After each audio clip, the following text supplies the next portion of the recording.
नमस्कार दोस्तों, स्वागत है आपका महानदी क्लासेस में। दोस्तों, जैसा कि आप सब जानते हैं, आज नहीं तो कल 5000 शिक्षक भर्ती होने वाली है।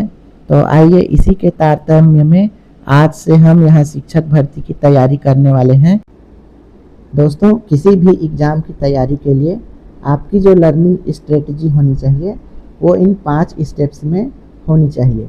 सबसे पहले आपको उस भर्ती परीक्षा का सिलेबस अच्छे से याद होना चाहिए। दूसरा है, आपको उस भर्ती परीक्षा से संबंधित जितने भी PYQ हैं वो सब आपको हल कर लेना है। तीसरा है, फिर उसके बाद आपको टॉपिक वाइज डिटेल अध्ययन करना है। उसके बाद सिलेबस के अनुसार टॉपिक वाइज आपको MCQ लगाना है और लास्ट में आपको जितना ज़्यादा हो सके उसका रिवीजन करना है।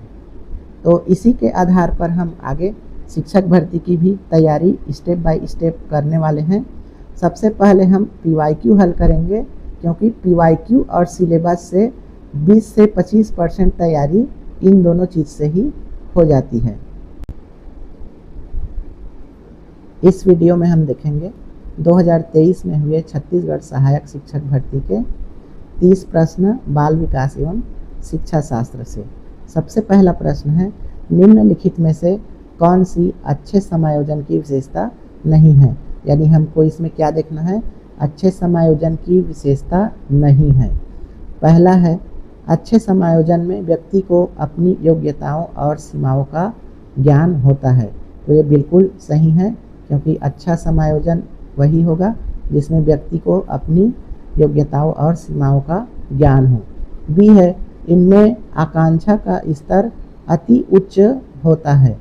तो यही हमारा उत्तर लग रहा है, क्योंकि ये अच्छे समायोजन की विशेषता नहीं है।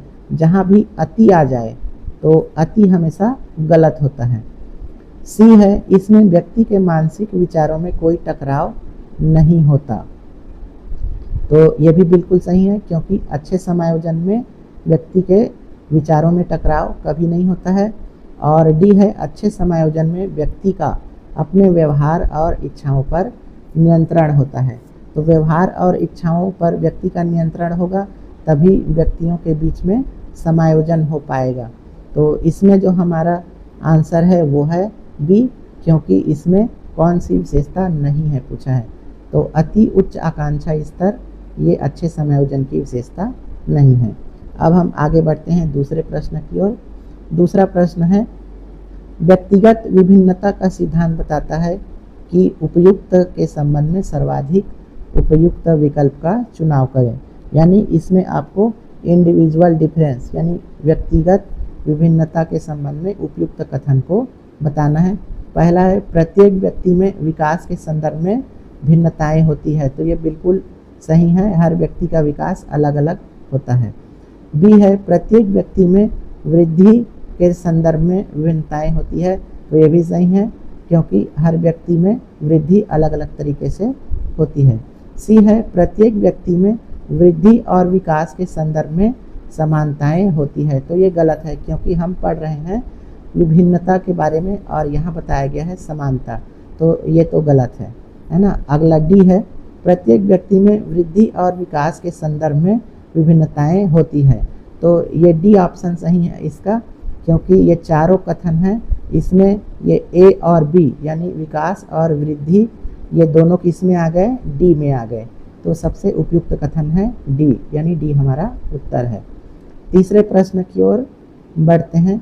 तीसरा प्रश्न है, समावेशी शिक्षा के संबंध में निम्न में से कौन सा कथन सर्वाधिक उपयुक्त है। तो समावेशी शिक्षा क्या होता है, तो ऐसी शिक्षा जिसमें विभिन्न जाति, धर्म, संप्रदाय, महिला, पुरुष और आपके विभिन्न भाषा बोलने वाले, विभिन्न रंग के आपके जो सामान्य व्यक्ति है वो, और जो हैंडीकैप हैं वो, दिव्यांग व्यक्ति हैं वो, तो सभी एक साथ एक ही कक्षा में पढ़ते हैं। तो उसको कहा जाता है समावेशी शिक्षा।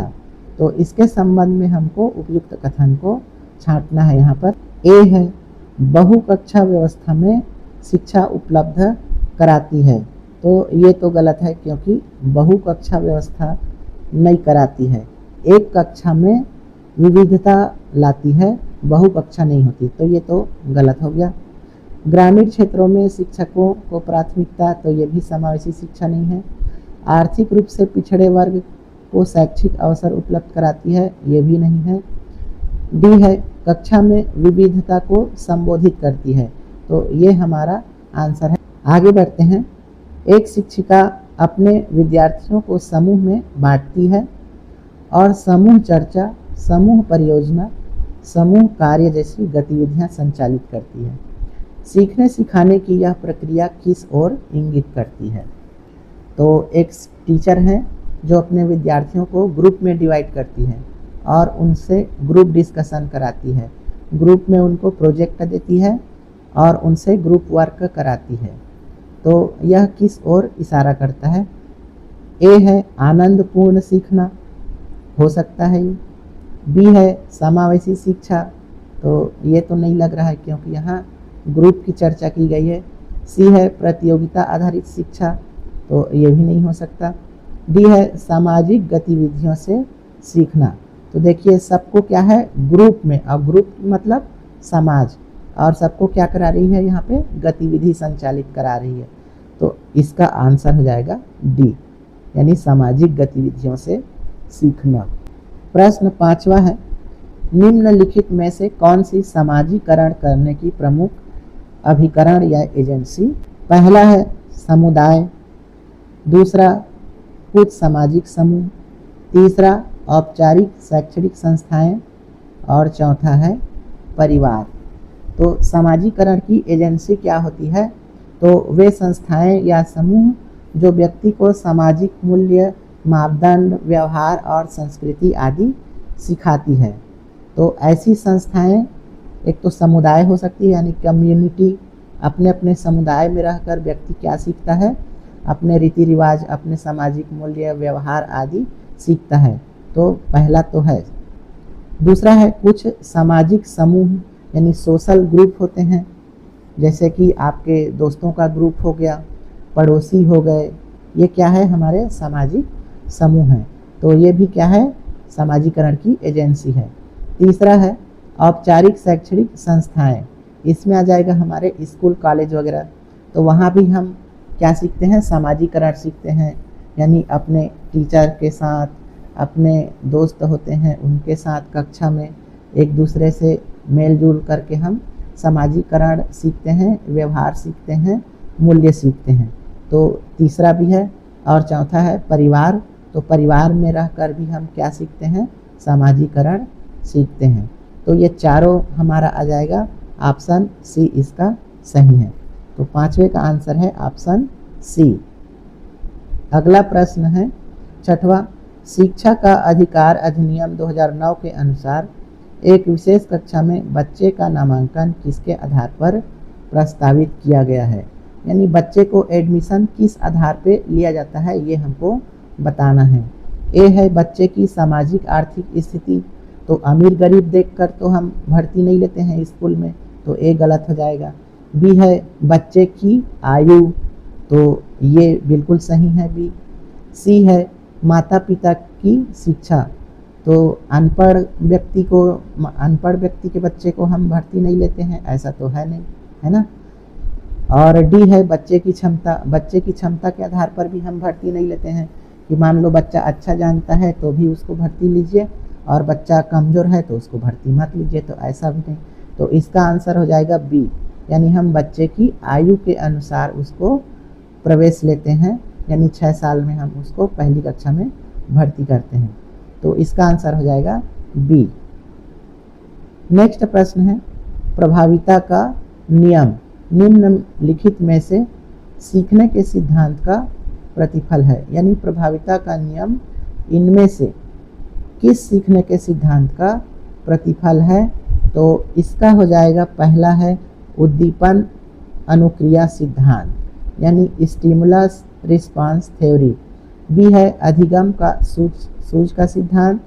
सी है सामाजिक रचनावादी सिद्धांत और डी है अधिगम का शास्त्रीय अनुबंधन सिद्धांत। तो इसका आंसर है ए, उद्दीपन अनुक्रिया सिद्धांत। अब हम समझ लेते हैं प्रभाविता का नियम क्या होता है, इसको लॉ ऑफ इफेक्ट कहा जाता है। इस सिद्धांत के अनुसार यदि कोई व्यवहार किसी संतोषजनक परिणाम से जुड़ा होता है तो उस व्यवहार को दोहराने की संभावना बढ़ जाती है, और ठीक इसके विपरीत यदि कोई व्यवहार किसी असंतोषजनक या दंडात्मक परिणाम से जुड़ा होता है तो उसकी दोहराने की संभावना कम हो जाती है। जैसे इसको एक उदाहरण से समझें। यदि बच्चा कोई काम करता है और हम उस काम की प्रशंसा करते हैं तो उस कार्य के दोहराने की संभावना बढ़ जाती है, यानी बच्चा उस कार्य को बार बार करेगा। लेकिन बच्चा कोई काम करता है और बदले में उसको डांट फटकार मिलता है तो वह उस कार्य को दोबारा नहीं करेगा। इसी को कहा जाता है प्रभाविता का नियम, यानी इसमें एक स्टिमुलस होता है और एक रिस्पांस होता है, यानी एक उद्दीपक होता है और एक अनुक्रिया होता है। अगला प्रश्न है, लेव वाइगोत्स्की के अनुसार निम्न में से किसके लिए समीपस्थ विकास के क्षेत्र का उपयोग करना चाहिए। यानी समीपस्थ विकास का क्षेत्र, इसको कहा जाता है जोन ऑफ प्रोक्सिमल डेवलपमेंट, यानी बच्चा जो काम कर सकता है और जो काम नहीं कर सकता उसके बीच का जो क्षेत्र होता है उसको कहा जाता है समीपस्थ विकास का क्षेत्र। जैसे कि ये एक काम बच्चा कर सकता है और ये है बी और ये है सी। तो ए काम क्या है, बच्चा बिना किसी के मदद के कर सकता है, और ये जो बी काम है, इस बी काम को अगर उसके मदद की जाए तो वो कर सकता है, तो इसी को कहा जाता है जेड-पी-डी। और ये सी काम क्या है, अगर बच्चे की मदद कर भी दी जाए तो भी इसको वो नहीं कर सकता। तो ए को बिना मदद के करता है, सी को मदद कर देने पर भी नहीं कर सकता, और ये जो बी काम है इसको मदद कर देने से वो यहाँ तक कर सकता है। तो बच्चा क्या कर सकता है और क्या वो बिल्कुल नहीं कर सकता, उन दोनों के बीच का जो क्षेत्र होता है उसी को कहा जाता है जेड-पी-डी। यानी इसमें अगर बच्चे की थोड़ी सी मदद कर दी जाए तो वो उस काम को कर लेता है। तो अब हम इसके उत्तर देख लेते हैं। पहला है स्वास्थ्य और जेंडर में, तो ये इसका उत्तर नहीं हो सकता। बी है शिक्षण और मूल्यांकन में, ये हो सकता है इसका आंसर। सी है केवल शिक्षण में, तो जहाँ पर भी केवल शब्द आ जाए तो वो आंसर नहीं होता है। डी है केवल आकलन में, इसमें भी केवल आ गया तो ये नहीं हो सकता। तो इसका आंसर हो जाएगा बी, यानी शिक्षण और मूल्यांकन में जेड-पी-डी का उपयोग कर सकते हैं। अगला प्रश्न है, शिक्षा का अधिकार अधिनियम 2009 की कौन सी धारा शिक्षक के कर्तव्यों से संबंधित है। तो इसका आंसर है सी, धारा 24। तो धारा 24 में शिक्षक के कर्तव्य बताए गए हैं। तो ये तो फैक्चुअल क्वेश्चन है। नेक्स्ट है 10वां प्रश्न, निम्नलिखित में से कौन सा विकल्प जीन पियाजे द्वारा प्रदत्त पूर्व संक्रियात्मक अवस्था की विशेषता को दर्शाता है। यानी पूर्व संक्रियात्मक अवस्था की विशेषता कौन सी होती है। तो पूर्व संक्रियात्मक अवस्था ये 2 वर्ष से लेके 7 वर्ष के बीच की अवस्था को कहा जाता है। ऑप्शन ए है अहम केंद्रित विचार। ऑप्शन बी है वस्तुओं और घटनाओं के बारे में तार्किक रूप से सोचने की क्षमता। तो 2 से 7 वर्ष का बच्चा तार्किक रूप से क्या ही सोचेगा, तो ये आंसर गलत है। सी है अमूर्त रूप से सोचने और समस्या का हल करने की क्षमता। तो अमूर्त विचार भी यहाँ पर नहीं आता है, तो ये भी गलत है। डी है अमूर्त और वैज्ञानिक चिंतन। तो अमूर्त विचार वैज्ञानिक चिंतन ये भी नहीं आता है। तो 10वें का आंसर हो जाएगा ए, यानी अहम केंद्रित विचार। इसको कहा जाता है इको सेंट्रिक। यानी इसमें क्या होता है कि बच्चा ये समझता है कि मैं जैसे सोच रहा हूँ वैसे ही बाकी लोग भी सोच रहे हैं। इसको कहा जाता है अहम केंद्रित विचार। अब हम बढ़ते हैं अगला प्रश्न। 11वां प्रश्न है, निम्नलिखित में से कौन सा कथन व्यक्ति के विकास की प्रक्रिया के बारे में सही नहीं है। कौन सा गलत है उसको हमको बताना है। पहला है विकास की प्रक्रिया बहुआयामी है, तो ये तो बिल्कुल सही है, हमको सही नहीं है उसको बताना है। बी है विकास की प्रक्रिया में सांस्कृतिक विविधता होती है, बिल्कुल होती है। अलग अलग संस्कृति में विकास अलग अलग तरीके से होता है व्यक्ति का। सी है व्यक्तिगत मानसिकता सामाजिक संपर्क की व्यक्तिगत विकास में महत्वपूर्ण भूमिका होती है, तो व्यक्तिगत मानसिकता और सामाजिक संपर्क ये भी व्यक्ति के विकास में महत्वपूर्ण भूमिका निभाते हैं, ये भी सही है। डी है व्यक्तिगत विकास केवल वातावरणीय कारकों पर आधारित होता है, तो जहाँ पर केवल आ जाए तो वो ऑप्शन हमेशा गलत होता है, इसमें हमको गलत ही छांटना है, तो ऑप्शन डी हमारा सही उत्तर है, क्योंकि व्यक्तिगत विकास केवल वातावरण कारक पर डिपेंड नहीं करता है। अगला प्रश्न है निम्नलिखित में से कौन सी बच्चों के लिए सीखने की प्रक्रिया नहीं है। पहला है तर्क, यानी बच्चा तर्क और तार्किक सोच के माध्यम से सीखता है, तो ये तो बिल्कुल सही है। बी है प्रतिबिंबन, इसमें बच्चे अपने अनुभवों पर विचार करके सीखते हैं, जो सीखने का ही एक हिस्सा है, तो प्रतिबिंबन यानी रिफ्लेक्शन ये भी बिल्कुल सीखने की प्रक्रिया है बच्चे की।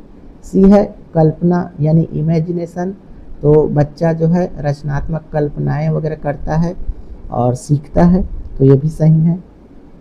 ऑप्शन डी है परिपक्वता यानी मैच्योरिटी, तो ये क्या है, ये प्राकृतिक रूप से विकास की प्रक्रिया है जो कि सीखने का परिणाम हो सकता है, लेकिन यह सीखने की प्रक्रिया नहीं है, तो ऑप्शन डी हमारा गलत है इसका, और जो गलत है वही इसका उत्तर है। तो अब हम बढ़ते हैं अगले प्रश्न की ओर। अगला प्रश्न है इनमें से कौन सा प्रतिभाशाली बच्चे का लक्षण नहीं है, तो हमको बताना है कि प्रतिभाशाली बच्चे का लक्षण कौन सा नहीं है। पहला है वे पढ़ने लिखने में रुचि लेते हैं, तो ये बिल्कुल सही है, क्योंकि जो प्रतिभाशाली बच्चा है वो पढ़ने लिखने में रुचि लेता है। बी है इनमें रचनात्मकता का गुण होता है, तो प्रतिभाशाली बच्चे में रचनात्मकता होती है, ये भी सही है।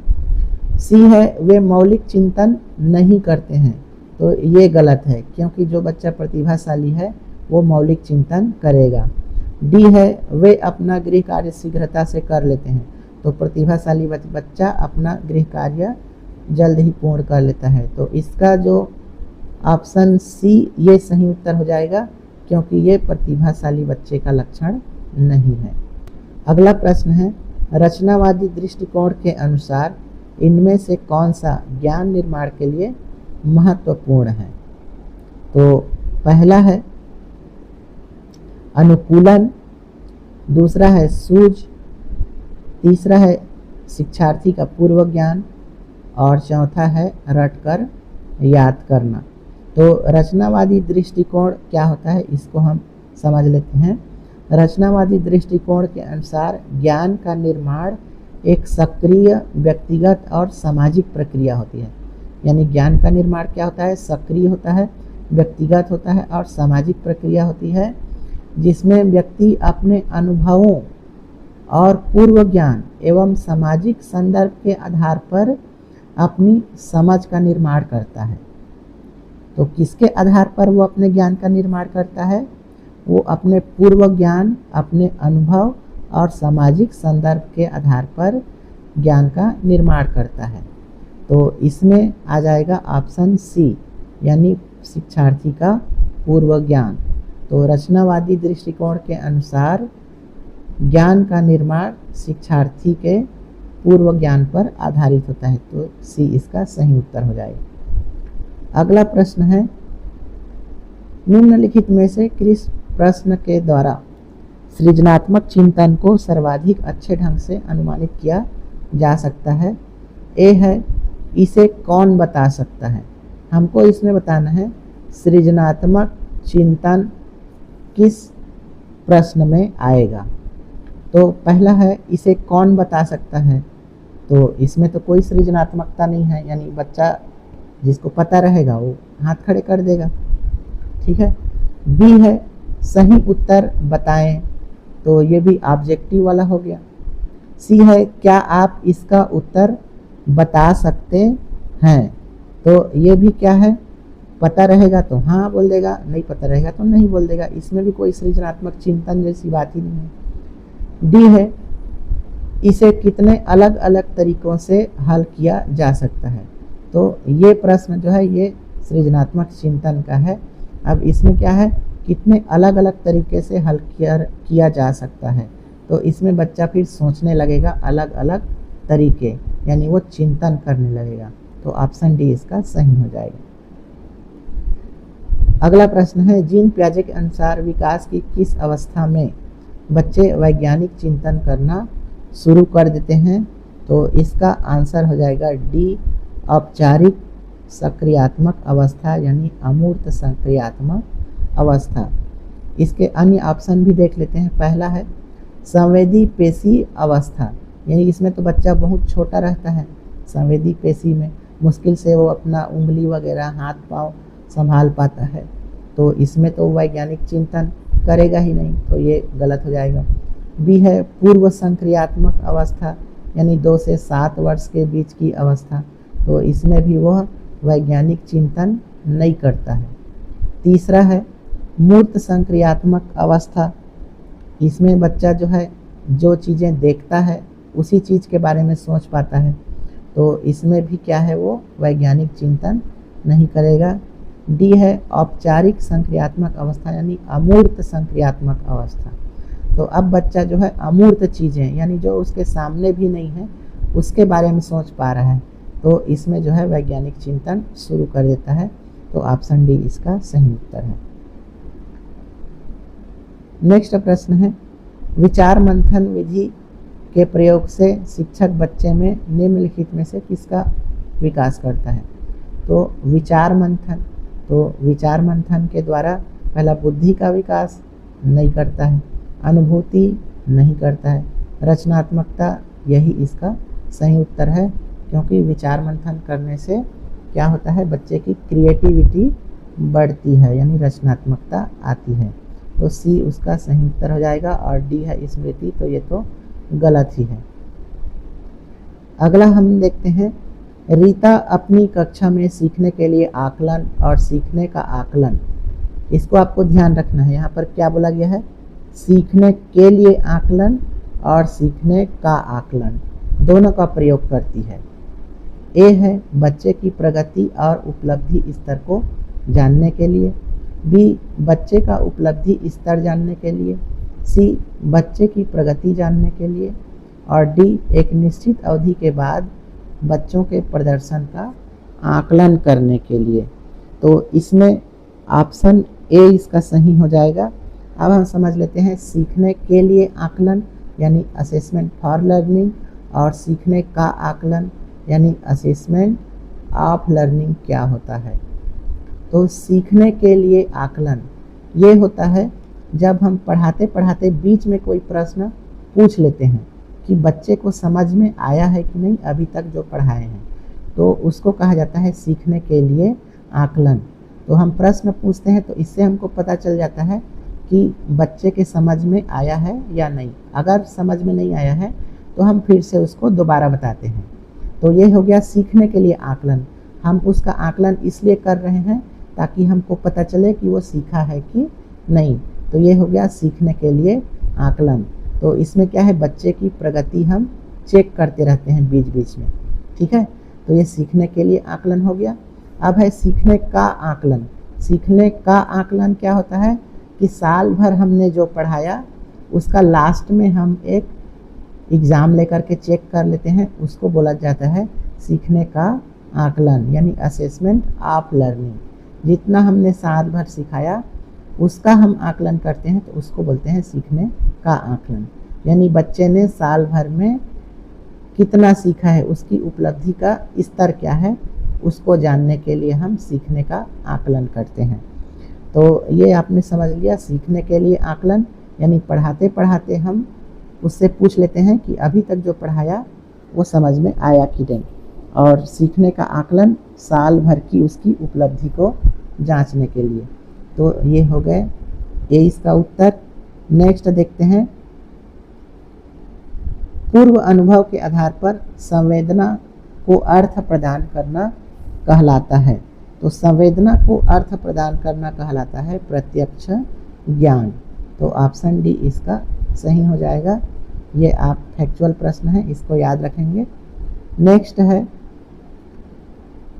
शिक्षण मुख्य रूप से खाली स्थान के द्वारा किया जाना चाहिए।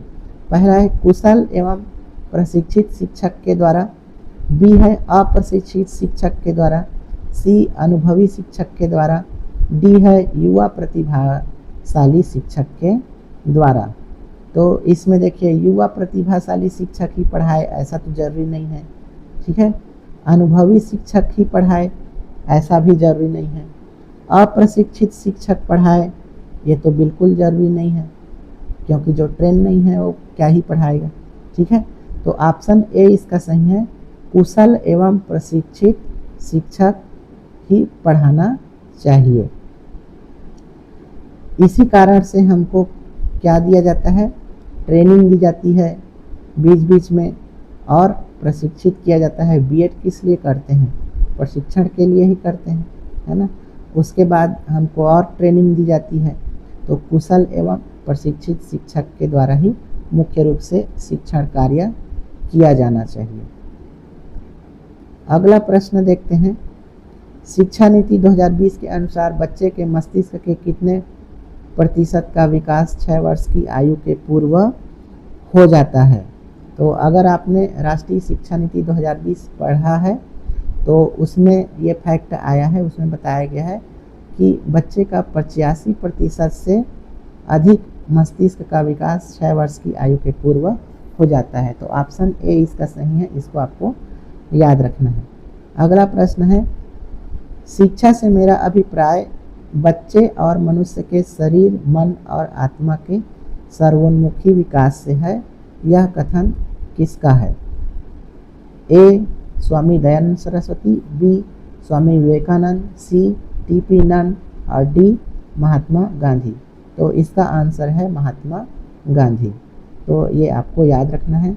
अगला प्रश्न है, इवान पावलोव द्वारा प्रतिपादित शास्त्रीय अनुबंध सिद्धांत अधिगम को निम्न के द्वारा स्पष्ट करता है। यानी इवान पावलोव का क्लासिकल कंडीशनिंग थ्योरी अधिगम को किसके द्वारा स्पष्ट करता है? तो क्लासिकल कंडीशनिंग थ्योरी को कहा जाता है एसआर थ्योरी, यानी स्टिमुलस रिस्पांस थ्योरी। इसमें एक स्टिमुलस होता है, उत्तेजक होता है, और एक रिस्पांस होता है, और दोनों के बीच जब संबंध स्थापित हो जाता है तब सीखने की प्रक्रिया शुरू होती है। तो इसका सही उत्तर हो जाएगा साहचर्य, यानी स्टिमुलस और रिस्पांस के बीच में एसोसिएशन स्थापित किया जाता है, साहचर्य स्थापित किया जाता है, संबंध स्थापित किया जाता है। अगला प्रश्न है, एनसीएफ 2005 विभिन्न विषयों के अलावा और किन पाठ्यचर्या क्षेत्रों को भी महत्व देता है? पहला है कला शिक्षा, दूसरा है स्वास्थ्य और शारीरिक शिक्षा, तीसरा है काम और शिक्षा, और चौथा है शांति के लिए शिक्षा। तो अगर आपने एनसीएफ 2005 पढ़ा है तो इसमें ये सभी क्षेत्र आ जाएंगे। तो ऑप्शन इसका हो जाएगा डी, यानी सभी। नेक्स्ट है, लेव वाइगोस्की के सामाजिक रचनावादी सिद्धांत के अनुसार विद्यार्थियों का आकलन किस विधि से करना चाहिए? तो लेव वाइगोस्की ये क्या वाले हैं? ये सामाजिक रचनावादी सिद्धांत हैं। तो सामाजिक रचनावादी सिद्धांत में क्या है? एक दूसरे के सहयोग की भावना होती है। तो इसमें आंसर हो जाएगा सहयोगात्मक परियोजना, यानी कोलैबोरेटिव प्रोजेक्ट। तो इसका आंसर सी है। नेक्स्ट हम देखते हैं, राष्ट्रीय शिक्षा नीति 2020 में तैयारी कक्षा या बाल वाटिका की स्थापना प्रस्तावित है। तैयारी कक्षा या बाल वाटिका के लिए बच्चे की आयु सीमा क्या है? तो हमको बताना है बाल वाटिका या प्रिपरेटरी क्लास के लिए बच्चे की आयु सीमा क्या है? तो इसका आंसर है बी, 5 वर्ष की आयु से पहले। इसको आपको याद रखना है। नेक्स्ट प्रश्न है, लॉरेंस कोहलबर्ग के अनुसार नैतिक विकास की वह अवस्था जिसमें लोग सामाजिक मानदंडों के अनुसार व्यवहार करते हैं, यानी लोग किसके अनुसार व्यवहार करते हैं? सामाजिक मानदंडों के अनुसार व्यवहार करते हैं, तो उसको क्या कहा जाता है? तो लॉरेंस कोहलबर्ग ने नैतिक विकास के 3 स्तर बताए हैं। पहला है प्री कन्वेंशनल लेवल, दूसरा कन्वेंशनल लेवल और तीसरा पोस्ट कन्वेंशनल लेवल। तो इसको आपको ध्यान रखना है। कितने स्तर बताए? 3 स्तर बताए हैं, प्री कन्वेंशनल, कन्वेंशनल और पोस्ट कन्वेंशनल। ये जो प्री कन्वेंशनल है ये बच्चों में होता है, यानी ये पुरस्कार और दंड पर आधारित होता है कि बच्चा को अगर पुरस्कार देंगे तो वो उसके अनुसार व्यवहार कर देता है, वो सही है या गलत है वो नहीं सोचता है। और कन्वेंशनल क्या होता है? ये किशोर में होता है, यानी वयस्क में होता है कन्वेंशनल स्तर, जिसमें वह सामाजिक मानदंडों के अनुसार, यानी समाज में जो स्वीकार्य है उसके अनुसार वह कार्य करता है, यानी समाज के नियमों के अनुसार चलता है। यदि कोई काम समाज स्वीकार नहीं करता है तो वह उस काम को नहीं करेगा। तो इसका आंसर यही होगा, नैतिकता का परंपरागत स्तर यानी कन्वेंशनल लेवल। तो कन्वेंशनल लेवल जो है सामाजिक मानदंडों के अनुसार होता है और यह युवा में होता है, इसको आपको याद रखना है। और सी तीसरा है पोस्ट कन्वेंशनल लेवल। तो यह स्तर जो है वयस्कों में विकसित होता है। तो प्री कन्वेंशनल बच्चों में होता है, कन्वेंशनल युवाओं में होता है और पोस्ट कन्वेंशनल ये कुछ वयस्कों में विकसित होता है, जहाँ पर व्यक्ति सार्वभौमिक नैतिक सिद्धांतों पर आधारित निर्णय लेता है, भले ही वह समाज के नियमों से टकराए। यानी ये सबसे उच्च स्तर होता है। इसमें क्या है कि समाज के नियम के विरुद्ध भी होगा तो भी वह निर्णय उसी को लेता है। तो इसको आपको याद रखना है। तो सामाजिक मानदंड के अनुसार कन्वेंशनल होता है, पोस्ट कन्वेंशनल समाज के विपरीत भी हो तो भी चलेगा, और प्री कन्वेंशनल ये पुरस्कार और दंड पर आधारित होता है और ये निर्णय बच्चे अक्सर लेते हैं। तो उम्मीद है ये आपको समझ में आया। अगला है कोहलबर्ग के नैतिक विकास के सिद्धांत के अनुसार एक शिक्षक को बच्चों के नैतिक मूल्यों की स्थापना के लिए क्या करना चाहिए? ए है कक्षा में सख्त अनुशासन रखना चाहिए। तो सख्त अनुशासन तो वैसे भी गलत है। कक्षा में नैतिक मुद्दों की चर्चा करनी चाहिए, ये हो सकता है। सी है बच्चों को नैतिकता एवं मूल्य संबंधी सामग्री पढ़ने को देना चाहिए, यह भी हो सकता है। सी है बच्चों को व्यवहार संबंधी नियमों की जानकारी देनी चाहिए। तो इसमें जो उपयुक्त हमको लग रहा है वो है बी। तो बी इसका सही उत्तर है। कक्षा में नैतिक मुद्दों की चर्चा करनी चाहिए। चर्चा करने से क्या है, उसके जो नेगेटिव पक्ष है और पॉजिटिव पक्ष है दोनों पर बराबर चर्चा होगी तो बच्चे को अच्छे से समझ में आएगा और वह उस नैतिक मूल्य को अच्छा से समझेगा। केवल उसको नैतिक एवं मूल्य संबंधी सामग्री पढ़ने को दे देने से बच्चे में मूल्य डेवलपमेंट नहीं होगा और केवल उसको नियम की जानकारी दे देने से भी उसमें डेवलपमेंट नहीं होगा। तो सबसे अच्छा जो इसका सटीक आंसर है वो है बी, नैतिक मुद्दों पर चर्चा होनी चाहिए। अगला प्रश्न है, इनमें से कौन सा कथन सत्य है, मनुष्य के विकास के संबंध में सर्वाधिक उपयुक्त है? तो कौन सा कथन मनुष्य के डेवलपमेंट में सर्वाधिक उपयुक्त है ये बताना है। मनुष्य में विकास एक गुणात्मक प्रक्रिया है। तो विकास गुणात्मक प्रक्रिया है, बिल्कुल सही है। मनुष्य में विकास एक मात्रात्मक प्रक्रिया है, ये भी सही है, मात्रात्मक है। मनुष्य में विकास में गुणात्मक एवं मात्रात्मक दोनों प्रक्रियाएं होती है। तो ए और बी गुणात्मक और मात्रात्मक हमने सही किया है, तो ये दोनों किस में आ जाते हैं, सी में आ जाते हैं। तो इसका मतलब सी हमारा उत्तर है। और डी है, मनुष्य में विकास एक मनोवैज्ञानिक प्रक्रिया है। तो इसमें जो सबसे उपयुक्त लग रहा है वो है सी, यानी गुणात्मक और मात्रात्मक दोनों प्रक्रियाएं हैं। तो सी हमारा उत्तर है। अब हम नेक्स्ट देखते हैं, ये लास्ट प्रश्न है। रवि पढ़ाई में अच्छा है परंतु अक्षरों शब्दों को पढ़ने समझने में कमज़ोर है। उसकी गणितीय समझ अच्छी है। रवि इनमें से किस विकार से ग्रसित हो सकता है? यानी रवि पढ़ाई में अच्छा है लेकिन अक्षर और शब्दों को पढ़ने और समझने में कमज़ोर है, यानी अक्षर और शब्द उसको समझ में नहीं आते हैं। छोटी की मात्रा बड़ी ई दिखती है, वाज उसको सा दिखता है, बी उसको डी दिखाई देता है, एम उसको डब्लू दिखाई देता है। इस तरह के विकार है बच्चे में। तो ये सभी लक्षण डिसलेक्सिया के लक्षण हैं। तो इसको आपको याद रखना है। जैसे तारे जमी पर फिल्म में जो बच्चा रहता है उसको क्या रहता है, डिसलेक्सिया रहता है।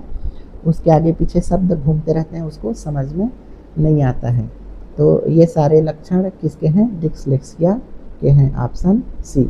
तो इस तरह से हमने देखा 2023 में सहायक शिक्षक भर्ती में पूछे गए सीडीपी के 30 प्रश्न। और इसी तरह से आगे जितने भी अभी तक छत्तीसगढ़ में शिक्षक भर्ती से संबंधित एग्ज़ाम हुए हैं उन सभी के टॉपिक वाइज हम पीवाईक्यू करेंगे। तो मिलते हैं नेक्स्ट वीडियो में, तब तक के लिए बहुत बहुत धन्यवाद।